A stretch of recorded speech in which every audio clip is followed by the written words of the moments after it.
आज मैं आपके लिए बहुत ही इंटरेस्टिंग ये बैम्बू सूट्स पिकल की रेसिपी लेकर आई हूँ फ्रेंड्स, जिसे आप साल भर आराम से स्टोर कर सकते हैं। वैसे तो बैम्बू सूट्स बारिश के मौसम में ही मिलता है और इस सीजन में अचार बनाना बहुत रिस्की लगता है सबको, तो अब आप बेफिक्र होकर ये अचार ज़्यादा क्वांटिटी में बना सकते हैं, क्योंकि जिस प्रोसेस से मैं ये अचार बना रही हूँ ना, साल भर तक आपके ये अचार बिल्कुल भी खराब नहीं होंगे। और बैम्बू सूट्स के जो ढेर सारे हेल्थ बेनिफिट्स हैं ना, वो मैं आपको आगे वीडियो में बताऊंगी। हेलो फ्रेंड्स, मैं हूँ मीता। मेरे चैनल कुक विथ मीता में आप सभी का तहे दिल से स्वागत है। अगर आप मेरे चैनल पर नए हैं तो प्लीज़ सब्सक्राइब कर लें और बेल आइकन को भी प्रेस कर दें, जिससे मेरी आने वाली न्यू वीडियो की नोटिफिकेशन आपको सबसे पहले मिल जाएगी।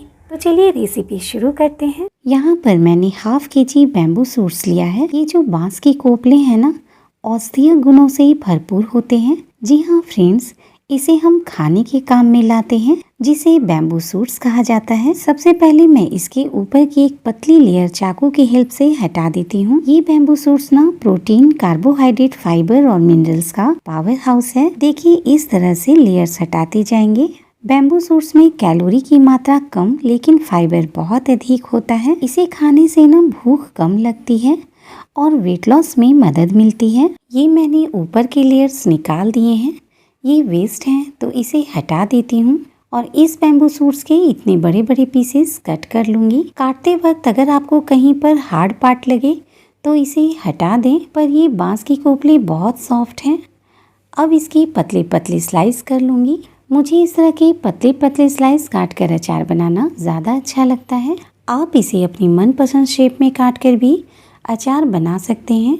और देखिए, मैंने सारे बांस करील को पतले स्लाइस में काट लिया है। इधर मैंने पानी को बॉईल होने के लिए रख दिया था। देखिए, पानी में बॉईल आ गया है तो ये सारा कटा हुआ बैम्बू सूट्स इसमें डाल देती हूँ। इसमें एक प्रकार का टॉक्सिन होता है, इसलिए इसे बॉईल करना ज़रूरी होता है। बॉईल करने से इसका सारा टॉक्सिन निकल जाएगा और जो इसके टेस्ट में कसैलापन होता है ना, वो भी नहीं रहेगा। इसमें नमक डाल देती हूँ 1 टेबल स्पून और हाफ टी स्पून हल्दी डाल दूंगी। देखिए, इसमें बॉईल आ गया है तो इसके ऊपर जो झाग बन रहा है ना, उसे हटा देती हूँ। मुश्किल से 2 से 3 मिनट के लिए ही हमें इसे बॉईल करना है। उबालने से इसका सारा टॉक्सिन निकल जाएगा। ये फ्रेश रॉ बैम्बू सूट्स थे ना, तो मैं इसे उबाल कर अचार बना रही हूँ। कई जगह पर ये बैम्बू सूट्स ना फर्मेंट किया हुआ मिलता है, तो उसके पानी को अच्छे से स्क्वीज करके मोटे तले की सूखी कढ़ाई में बिना ऑयल के रोस्ट कर लें, जिससे उसमें नमी खत्म हो जाएगी और तब आप उससे अचार बनाएं। और ये सारा झाग निकाल लिया है मैंने। अभी इसे 3-4 मिनट के लिए उबाल लूंगी। इसमें विटामिन्स और मिनरल्स भरपूर मात्रा में होते हैं। इसके सेवन से ना बच्चों की हाइट भी बढ़ती है। ये बहुत कम लोग जानते हैं, तो जब तक सीजन है ना, आप लोग अपनी डाइट में इसे ज़रूर शामिल करें। और अगर साल भर तक इसके फायदे चाहिए तो आप इसका अचार बनाकर स्टोर कर लें। उबलते हुए 3-4 मिनट हो गए हैं तो गैस बंद कर देती हूँ। अब इसे स्ट्रेन कर लूँगी। काफ़ी गर्म है तो थोड़ा केयरफुली करें। अब इसे एक कॉटन कपड़े पर फैला देती हूँ। अगर तेज़ धूप हो तो 1 घंटे के लिए धूप में रखें, और अगर धूप नहीं है, मतलब बारिश का मौसम है तो धूप नहीं भी रहता है, तो ऐसे में पंखे की हवा में 3-4 घंटे के लिए रहने दें। मतलब इसका पानी ना अच्छे से सूख जाना चाहिए। बीच बीच में इसे उलटते पलटते रहें ताकि इसका पानी अच्छे से सूख जाए। देखिए, मैंने इसे अच्छे से फैला दिया है और अब अचार के लिए मसाला रेडी कर लेती हूँ। तो गैस पर एक पैन चढ़ाया है। अभी गैस ऑन नहीं किया है। ये 2 टेबल स्पून सौंफ ले रही हूँ, यानी 25 ग्राम है ये। 1 टेबल स्पून अजवाइन है, यानी 10 ग्राम। 1 टेबल स्पून मेथी है, ये भी 10 ग्राम है। ये 1 टेबल स्पून जीरा है, यानी 10 ग्राम है ये मैंने 5 पीस लाल मिर्च ली है। जितना तीखा पसंद हो उस हिसाब से आप लाल मिर्च ले लें। 1 टेबल स्पून यानी 5 ग्राम काली मिर्च ले रही हूँ और ये 1 टेबल स्पून कलौंजी है। अभी इन मसालों के साथ नहीं डालेंगे, इसे अभी अलग रखती हूँ। अब गैस ऑन कर देती हूँ और मसालों को रोस्ट कर लूँगी। फ्लेम बिल्कुल लो रखेंगे। बस इस बात का ध्यान रखिएगा कि हमारे मसालों का कलर चेंज नहीं होना चाहिए, केवल इसका मॉइस्चर निकालना है हमें। जब हल्की हल्की खुशबू आने लगे ना मसालों से, बस इतना भर ही हमें इसे रोस्ट करना है। और देखिए, मैंने इसे लगभग 2 से 3 मिनट के लिए ही रोस्ट किया है। और इसका कलर बिल्कुल भी चेंज नहीं हुआ है। हाथ से मैं इसे छू पा रही हूँ। मसालों से खुशबू आने लगी है। तो अब मैं गैस बंद कर देती हूँ और गैस बंद करने के बाद मैं इसमें ये 50 ग्राम यानी 5 टेबल स्पून पीली वाली सरसों डाल देती हूँ। अब ये जो मसाले हैं ना, इसे एक प्लेट पर निकाल लेती हूँ और इसे ठंडा होने देती हूँ। अभी पैन गरम है तो ये कलौंजी इसमें डाल देती हूँ। गैस नहीं जलाएंगे, गर्म पैन में रखने से ही इसका मॉइस्चर खत्म हो जाएगा। यहाँ मैंने लहसुन और हरी मिर्च ली है। ये मैंने लहसुन को छील लिया है। इस तरह की 4 गांठें ली है मैंने लहसुन की, जिसे धोकर धूप में थोड़ी देर रख दिया था जिससे इसका मॉइस्चर खत्म हो जाए।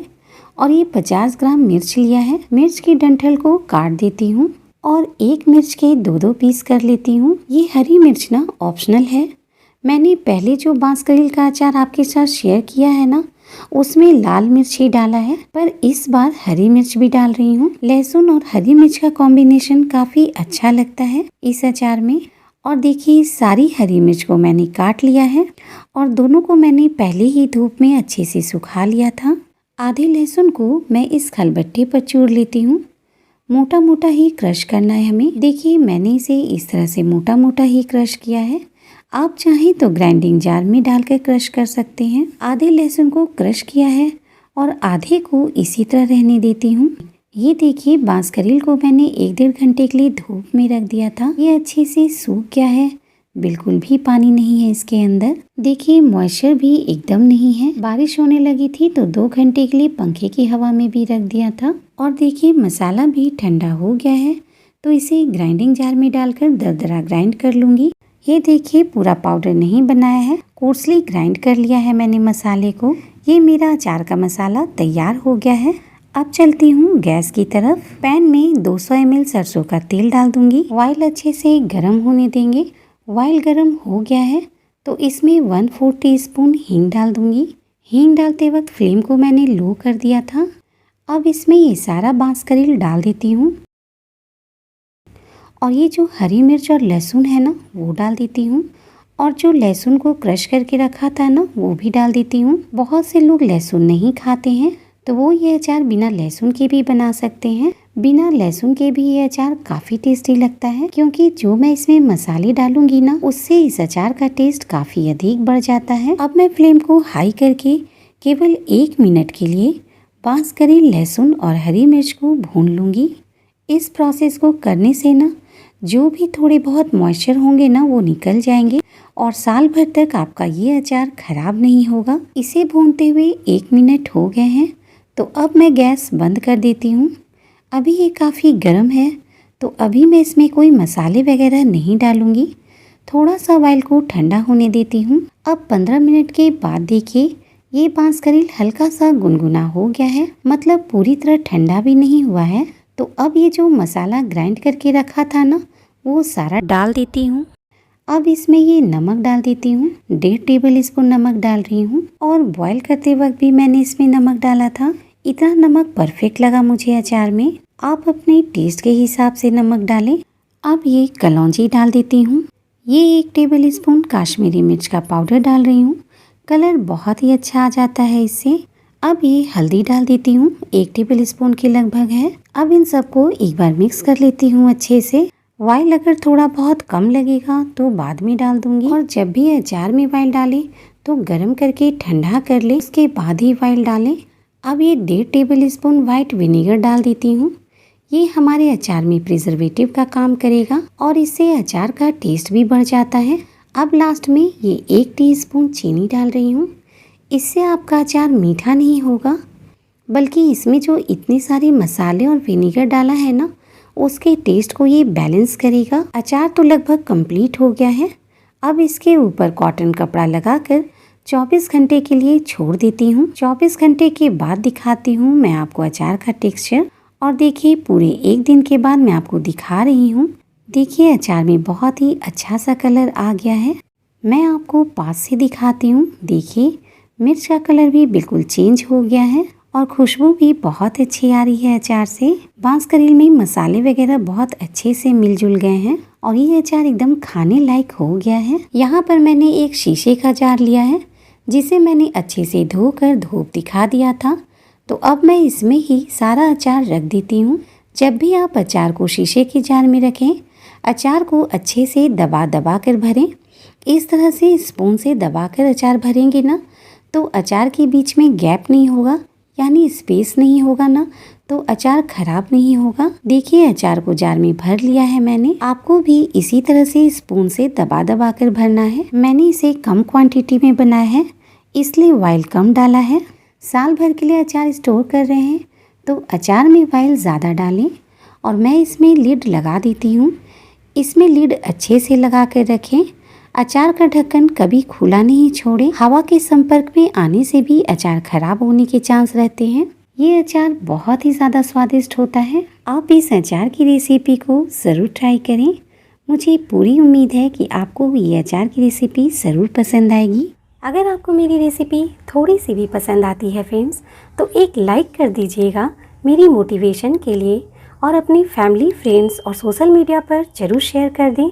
मुझे आपके सपोर्ट की बहुत बहुत बहुत ही ज़्यादा ज़रूरत है फ्रेंड्स। मिलती हूँ नेक्स्ट वीडियो में एक नई रेसिपी के साथ। Thanks for watching.